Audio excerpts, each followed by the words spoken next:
Bienvenue dans Parlons d'elle, le podcast dédié à la santé des femmes où l'on parle entre pros et sans tabou. Je suis Alexia et avec Julie, nous avons créé la FAP, une académie en ligne pour accompagner les professionnels du sport et de la santé. Au cœur de chaque épisode de ce podcast, nous explorons diverses facettes de la santé des femmes. Nous croyons fermement en la puissance de la collaboration interdisciplinaire. Nous sommes convaincus qu'en rassemblant les connaissances de divers experts, nous pouvons offrir une meilleure prise en charge à nos patientes et clientes. Chaque épisode est une opportunité d'apprendre des conseils pratiques, de mettre en lumière l'importance d'une approche holistique et des informations précieuses que chaque professionnel pourra appliquer dans sa propre pratique. Découvre des interviews stimulantes avec des professionnels éminents de la santé féminine, ainsi que des partages d'expériences et des histoires inspirantes. Ensemble, construisons un avenir de santé féminine globale, équilibré et interdisciplinaire.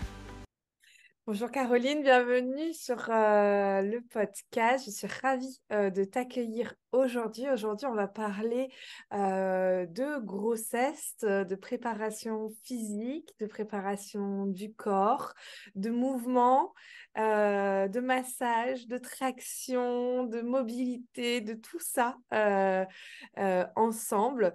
Je vais d'abord te laisser tout simplement te présenter. Du coup, bonjour et bonjour à tous.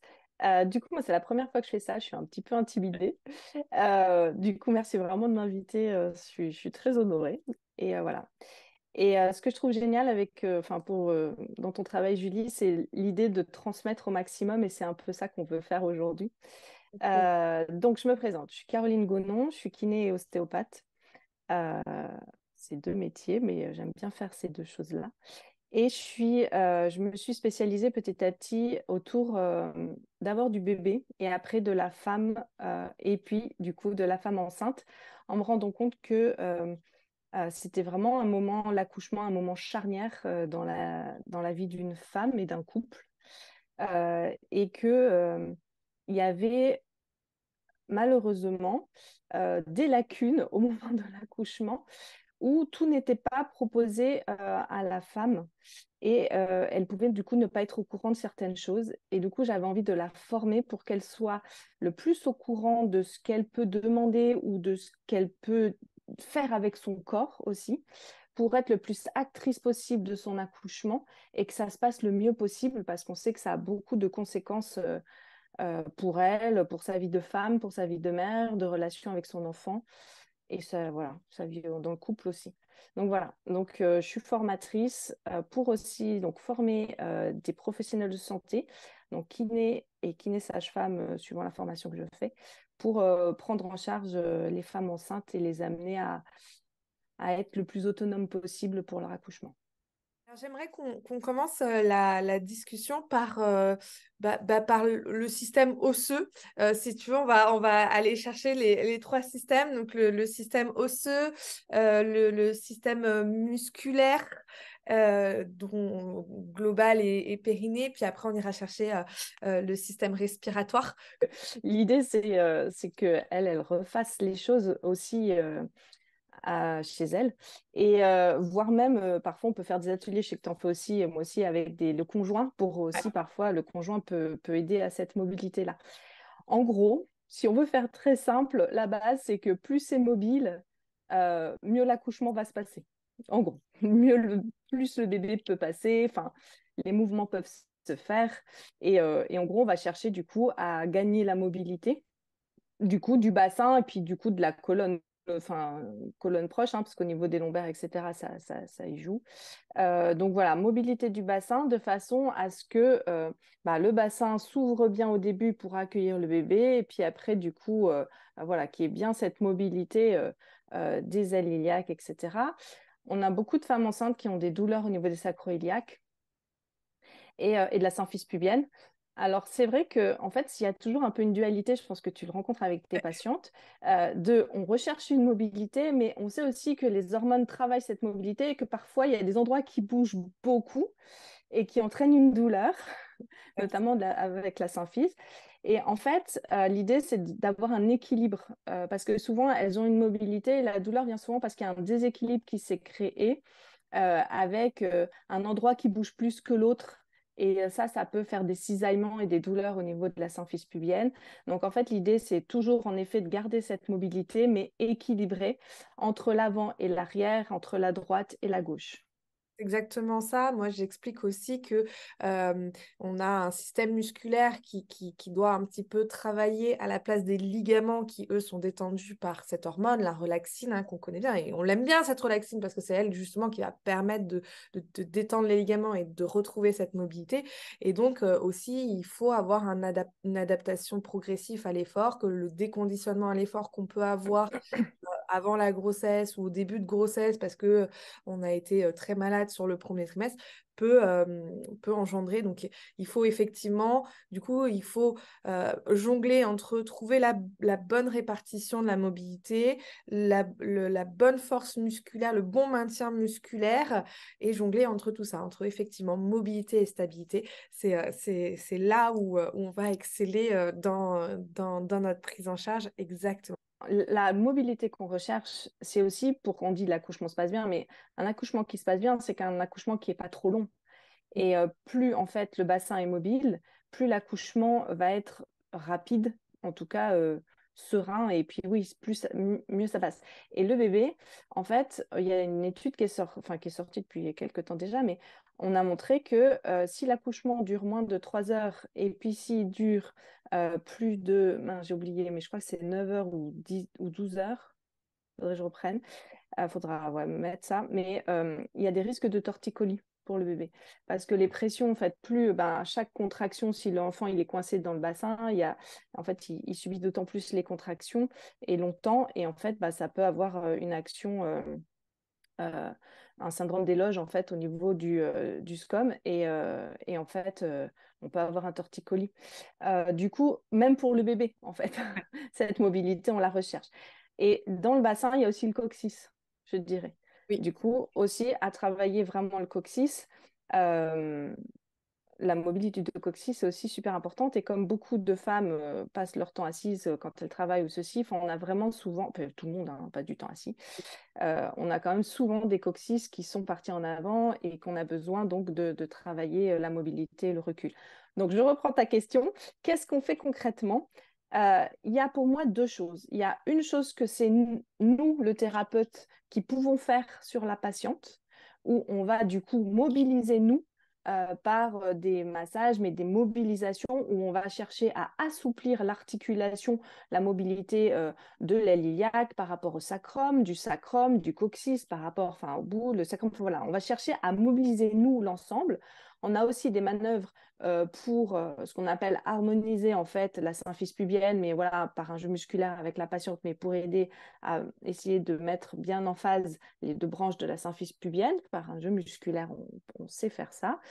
Euh, et après, moi, je trouve que ça va être de guider la patiente à aussi faire des mouvements, du coup. Et le truc un peu idéal, je pense que ça, à peu près, ceux qui travaillent avec les femmes enceintes savent, c'est de travailler sur ballon.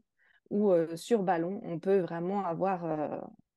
pour elles, c'est facile. Je trouve que c'est un des objets les plus simples C'est pour confort. les amener et confortable pour les amener à la mobilité du bassin. Un des points principaux pour moi, ou un des points principaux, non, oui, un des points principaux, c'est le périnée, quand même. Ça va être pour moi un des points vraiment central. Euh, et qui aussi centralise, excusez-moi, mais les angoisses de la patiente, souvent. Hein. C'est Souvent, vrai. elles vont c'est vraiment le point où est-ce qu'elles ont peur d'une épisio, où elles en ont eu aussi, où elles ont été traumatisées euh, voilà, par un accouchement précédent ou par autre chose. Et du coup, c'est vrai que moi, c'est quelque chose qui est important vraiment pour moi de travailler et de présenter à la patiente différentes méthodes pour préparer le périnée. Parce que ça, c'est vraiment dans notre domaine de compétences et je trouve que ça, c'est aussi complètement adaptable à la patiente. Il y a des patientes c'est une zone intime, le périnée. Nous, c'est vrai qu'on la voit très musculaire et tout, et que on pense beaucoup muscles, etc. Donc voilà. Mais pour la patiente, c'est aussi la vulve, enfin son ensemble de muscles au niveau du périnée. Voilà, ça touche son intimité. Donc, Moi, je trouve qu'il y a plusieurs façons d'aborder. Et donc, avec mes patientes, j'aime bien leur proposer un panel qui va du toucher, elles-mêmes peuvent se masser, etc., puis découvrir où est leur périnée, où ils s'accrochent, etc. Mais il y a même des patientes qui, ça, elles ne veulent pas. Donc ça, après, on travaillera sans les mains, parce qu'il y a d'autres façons de travailler. Donc ça, voilà, le toucher, que moi, je touche ou pas, évidemment, avec le consentement de la patiente et à chaque fois en expliquant. Toi, je sais que t'aimes pas trop, mais moi, je travaille aussi avec les pinots, c'est moi qui fais. On pourra en parler si tu veux de comment je vois les choses. Et après, il y a quand même tout ce travail. En fait, le périnée, c'est donc cet ensemble de muscles. Et il y en a donc des parties, des fibres musculaires qui s'accrochent aussi sur l'obturateur interne, l'obturateur externe, enfin, les rotateurs, en fait, tout ce qui mobilise la hanche. Ça, la patiente, elle va bien le comprendre. Et du coup, on peut aussi travailler le périnée en travaillant les muscles de hanche. Et puis, de toute façon, les muscles de hanche, on doit les travailler parce que plus on travaille et qu'on libère au niveau du bassin, en fait, plus le bassin est mobile. Donc, voilà. Donc, en fait, je les amène à faire de la mobilité, des exercices d'étirement, etc. Et puis, en fonction de ce qu'elles décident, eh ben, on arrivera sur quelque chose où je leur montre comment se masser, ou je masse moi-même, voilà, j'explique, mais en fonction de leur consentement. Mais après, ça va vraiment être des étirements, de la mobilité. Et il y a aussi quelque chose que j'aime faire sur le ballon, voilà, qui est intéressant, c'est de les mettre vraiment à cheval sur le ballon, d'avoir bien la vulve qui repose sur le ballon et de faire des petits rebonds. Et ça, en fait, ça entraîne quand même une belle mobilité du périnée.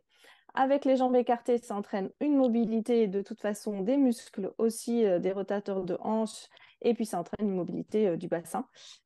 Donc pas à faire au début, hein, ça c'est à faire plutôt à partir de 34 semaines. Mais je te rejoins aussi je t'ai déjà entendu dire, tout le monde dit 34 semaines, sans qu'il y ait une preuve supplémentaire scientifique. Je ne sais pas Alors d'où moi, viennent ces 34 semaines, moi. voilà. Moi, j'en ai déduit une chose, mais ça reste que moi qui engage, c'est que les kinés, on n'est pas très connus pour travailler dans ce domaine-là. Et je pense qu'il y a eu des protections qui ont été faites pour que si jamais la personne accouche avant, là, il n'y a pas de risque à partir de 34 semaines ou comme ça. Et on se dit de toute façon, voilà, qu'on ne risque pas d'être accusé de quelque chose qui, de toute façon, pour moi, c'est pas parce qu'on bouge le bassin qu'on fait accoucher. Ça se saurait, parce que les femmes qui veulent accoucher, dans ces cas-là, on ferait faire 3 mouvements et hop, elles seraient en train d'accoucher, elles seraient super contentes.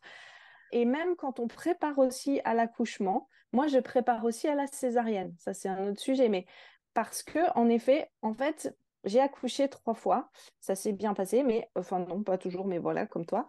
Mais ce que je veux dire, c'est que à chaque fois, on le sent, ce moment où ça peut basculer, en fait. Hein, il y a un moment où on arrive, on dit, ouh, comment ça va se passer? Et au niveau de l'accouchement, on ne peut pas prévoir, en fait, comment ça va se passer. Donc, on fait au mieux. Et on se dira, ben, au moins, j'ai fait au mieux, en fait. Et quand même, dans ce qu'on voit, par rapport au retour, parce que moi, ça fait quand même des années que je fais ça, toi aussi, puis on a d'autres professionnels qui font la même chose, eh ben, on a quand même de bons résultats. C'est-à-dire que, alors ça, en effet, on ne peut pas dire que c'est EBP, mais il n'empêche que par notre expérience, eh ben, on voit quand même que dans nos patientes, quand on les a bien accompagnées, les risques, en tout cas, sont nettement diminués, quoi. Ouais. Mais ils ne sont pas à zéro. Et au niveau du corps humain et de la médecine, de toute façon, rien n'est à zéro, en fait. On ne peut pas dire le risque zéro, quoi. Non, il n'y a pas. Donc voilà, et ça, c'est vrai qu'il faut les préparer, parce que comme tu dis, euh, la façon dont la patiente va le vivre est hyper important.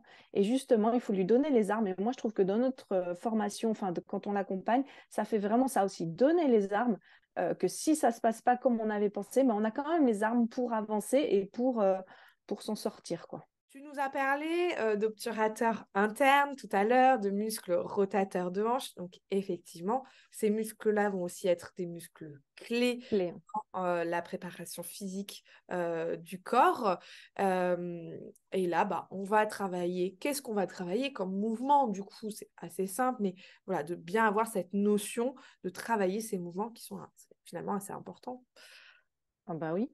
Et je rajouterai le psoas. Ouais. Puisque en fait, c'est le long du psoas que l'enfant, enfin les psoas guident en fait la descente, voilà, c'est du bébé. Et bah voilà, il faut qu'il soit pas hypotonique. Est-ce qu'on peut avoir du coup ce genre de problème parfois avec une très forte péridurale qui va anesthésier tout et faire un bloc moteur, comme on dit, donc une forme de paralysie. Et là, le bébé peut avoir du mal, s'il il est encore haut, parce que parfois, c'est pour ça aussi qu'ils essaient de retarder, hein, enfin de mettre la péridurale pas trop tôt, hein, c'est pour que le bébé soit déjà quand même bien engagé. Mais en effet, on a besoin que le muscle soit présent, mais qu'il ne soit pas hypertonique. Donc, c'est pareil, et ben, il faut doser, mais en général, dans notre monde où on est beaucoup assise, voilà, on a quand même en général besoin de l'étirer. Ce qui n'est pas forcément le cas des pelvis trochanteriens, pour le coup. Justement, on parlait de cette mobilité du bassin pendant la grossesse qui peut être génératrice de douleur. Et ben, ça peut aussi être intéressant. Alors, effectivement, qu'ils soient capables de s'étirer, mais pas trop, parce que c'est eux aussi qui va nous permettre, avec la position des hanches, d'avoir cette ouverture de bassin. Donc, si on les étire trop, donc là, je parle encore des pelvis trochantériens, on risque du coup de ne plus avoir cette notion d'étirement par les pelvis trochantériens en posture. Donc, il faut à la fois un petit peu les travailler, les renforcer, enfin, pas les renforcer, mais les travailler tout simplement, et aussi les étirer pour qu'ils soient capables de se détendre aussi. Donc, il faut, mais c'est passionnant en fait, hein, tout ce travail à faire. Donc, effectivement, donc, là, on vient de citer quand même 3 systèmes musculaires clés, les psoas, qui sont le rail de guidage du bébé, les pelvis trochantériens qui permettent la mobilité et le maintien du bassin, et puis ce périnée. Il nous manque un muscle primordial. Le transverse. Exactement.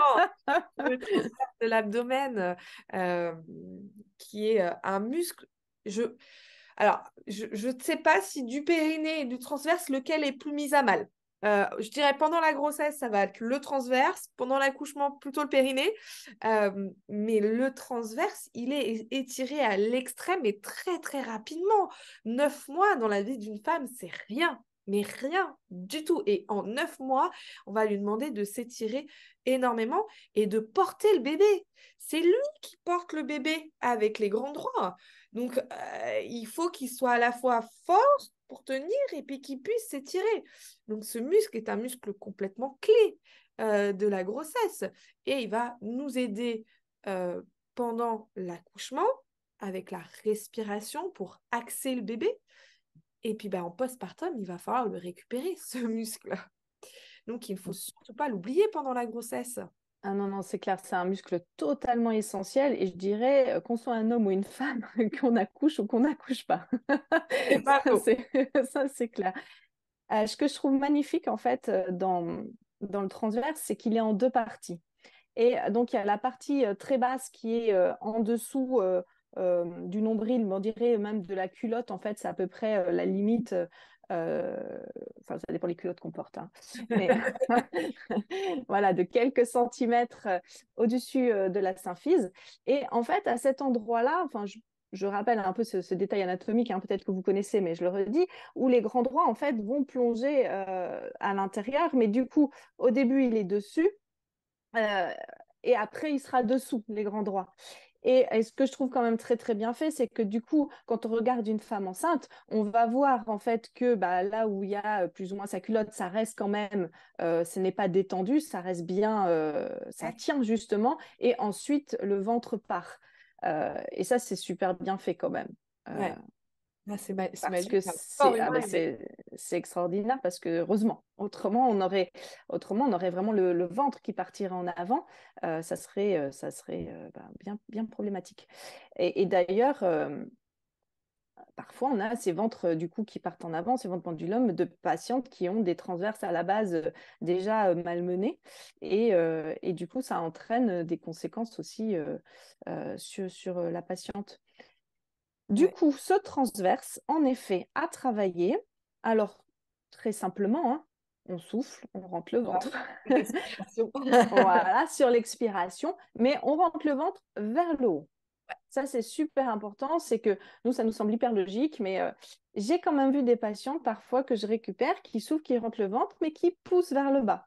Donc voilà. Donc vraiment apprendre à souffler, rentrer le ventre. Quand elles sont très, très, très à l'aise avec leur corps, moi, je leur dis, si vous faites le seul, vous mettez un doigt juste à l'entrée de votre vulve et vous allez en fait sentir que ça doit remonter. Si ça descend ou s'il y a un truc de poussée, là, on va le travailler si vous voulez. Mais voilà, et ça, c'est super important parce que parfois, c'est pas si facile que ça à voir et que je trouve que la façon la plus simple de le voir, c'est d'aller du coup à la sortie pour voir quelles sont les conséquences au niveau de cette sortie. Mais voilà, vraiment, en tout cas, de tracter, de je souffle, je rentre le ventre, mais j'essaie de bien tracter tout vers le haut. Ça, je pense que c'est important. On a une super transition pour le dernier, un autre point clé qu'on peut travailler, c'est le souffle. Oui, il y a deux phases, parce que parfois les patientes, je parle parce qu'elles peuvent être étonnées, parce qu'il y a deux phases d'essoufflement dans la grossesse. Il y a la première partie, quand tout le système circulatoire et respiratoire est en train de se chambouler pour en fait accueillir ce bébé. Et donc là, il y a un moment, on va être hyper essoufflé, et il y a des patientes, elles me disent, mais oh là là, mais moi si je commence comme ça, je vais finir comment là? Mais ce n'est pas le même essoufflement, en fait. Il y a cet essoufflement-là, et après, il y a en effet l'essoufflement dû il n'y a plus de place, quoi, en fait. Et puis, c'est lourd, et puis voilà. Donc, c'est un deuxième essoufflement. Je dirais que sur le premier, on peut travailler au niveau respiratoire, mais on a moins d'action, hein. Ça va être sur le deuxième où on va travailler plus. Alors, tout simplement, hein, on va faire des exercices respiratoires où on va chercher à aller dans certaines amplitudes. Alors, en général, on voit bien, comme tu l'as expliqué, que les côtes sont déjà très écartées et voire même, du coup, on a des douleurs à l'arrière, on peut avoir des douleurs à l'avant parce que la peau est étirée avec ses côtes qui sont écartées. En fait, je fais des gestes qu'on ne voit pas, mais c'est pas grave parce que c'est un podcast. Bref, et donc du coup, on va chercher plutôt à être dans l'expiration maximale. On va pas forcément aller dans une inspiration maximale parce qu'on est déjà beaucoup dans l'écartement. Donc, on va chercher à travailler le souffle. Je donne les exercices comme on fait aux patientes ou... Bah oui. Ouais. Donc, du coup, un des exercices qu'on fait, c'est qu'on va inspirer. Ensuite, on fait un soupir, comme ça, pour ressortir l'air qu'on a et pour partir en expiration maximale. Donc, on fait ce soupir et là, on va souffler pendant 6 secondes en cherchant justement à mobiliser ses côtes vers le bas, en cherchant à gagner dans ce volume respiratoire maximal, mais volume expiratoire donc, maximal. Et ça, c'est important et on va enchaîner plusieurs. Et au début, on a des patientes qui n'y arrivent pas. Elles vont même pas, elles vont tenir après cette expiration, on laisse l'air comme ça, elles vont tenir 2 secondes, 3 secondes d'expiration encore. Et petit à petit, elles vont arriver à 6 secondes, puis elles vont pouvoir enchaîner et elles vont être beaucoup plus à l'aise. Donc ça se travaille, c'est très simple, mais il faut le faire. Ça ne Voilà. se fait pas tout seul. Ouais. Moi, j'utilise les volumes respiratoires. Donc, effectivement, le volume de réserve inspiratoire. Donc, on a notre volume courant de respiration. C'est ce qu'on fait là en discutant. C'est au repos. On respire. Voilà, on a un volume de réserve. Et puis, on peut aller plus haut. Là, on est dans le volume de réserve. Et en fait, dans le volume de réserve, effectivement, on va ouvrir encore plus les côtes, on va abaisser encore plus le diaphragme, on va générer un petit peu de pression même vers le bas. Donc, on ne va pas trop aller travailler dans ce volume de réserve, mais par contre, on veut aller vraiment dans le volume de réserve expiratoire, donc tout en bas, vider complètement l'air des poumons. Donc, c'est exactement ça. Ce qui peut être intéressant, donc au début, on ne fait pas forcément avec une résistance, même si Oui, après on fait. c'est Tout plutôt est... d'aller chercher à souffler des bougies, hein, la bouche pincée. Après, on peut proposer une pâte. Ça marche très, très bien. Les pâtes, les penne là, on souffle dedans pour amener une petite résistance. Après, on a des outils qui existent de souffleurs de réducteur de flux expiratoire. voilà, pour amener... On peut mettre le point aussi comme Ouais, ça. aussi, ça marche bien. Mais voilà, on y va aussi progressivement dans nos consignes pour augmenter la difficulté, il y a la position. On va commencer à assise, debout, puis après, on peut aller à quatre pattes, où du coup, on va avoir la résistance au niveau du ventre pour travailler le transverse, qui est très intéressant. Mais effectivement, ça se travaille et c'est très, très simple à travailler. Faut avoir un bon accompagnement pour voir bien l'engagement du transverse, pour voir bien la mobilité des côtes, pour bien maîtriser les volumes de respiration et où on se situe par rapport à ça. Donc ça, Garder le grandissement, voilà, tu as ça gardé le c'est important. tu as raison. Voilà, on a tout ça à aller travailler et ça, on peut le proposer. Et c'est vraiment chouette parce que c'est des exercices que la femme, elle peut vraiment facilement reproduire à la maison, travailler toute seule. Moi, à chaque fois qu'elles viennent, on prend 5 minutes en début de séance. Allez, on sort le souffleur, on sort la pâte et puis on fait quelques respirations dans ça. Alors moi, je donne pas vraiment de temps en secondes parce que avant je donnais, je suivais la méthode. Hein, maintenant, je me suis rendu compte qu'en fait, elles ont tout un temps différent. Donc, je leur dis, vous videz jusqu'au bout, le plus longtemps possible. Vous y allez doucement. Et voilà, je m'adapte plus comme ça. Et puis moi, je sais en temps, ah ben non, là, vous avez été trop vite. Allez-y, allez-y, allez-y jusqu'au bout. Et en fait, ça ne correspond pas toujours vraiment à 6 secondes. Voilà, moi, donc je m'éloigne de ces 6 secondes de plus en plus. Ouais. Après, moi, ce que j'aime bien, c'est parfois justement, ça aide à montrer une progression. Ouais. Le fait qu'il y a un temps, en fait. De dire, bah, avant, j'y arrivais pas, j'étais à 4, maintenant, je suis à 6. Et puis avant, je faisais que 3 à 6, et maintenant, j'en fais 10. Et du coup, je trouve que euh, si elle... Enfin, je vais pas dire il faut 6, enfin, voilà, c'est toujours une liberté, mais ça peut aussi marquer une progression et un rythme, donc un repère, donc aussi, évidemment, adapté à la patiente. Ce que j'aime bien faire, c'est aussi donc dans le souffle, il y a ça qui permet donc de gagner en amplitude. Travailler aussi un petit peu, moi j'aime bien aussi en palier, c'est-à-dire je les fais souffler, on tient un peu en apnée, puis souffler, puis on tient un peu en apnée, puis souffler, donc toujours en travaillant sur ce volume de réserve expiratoire.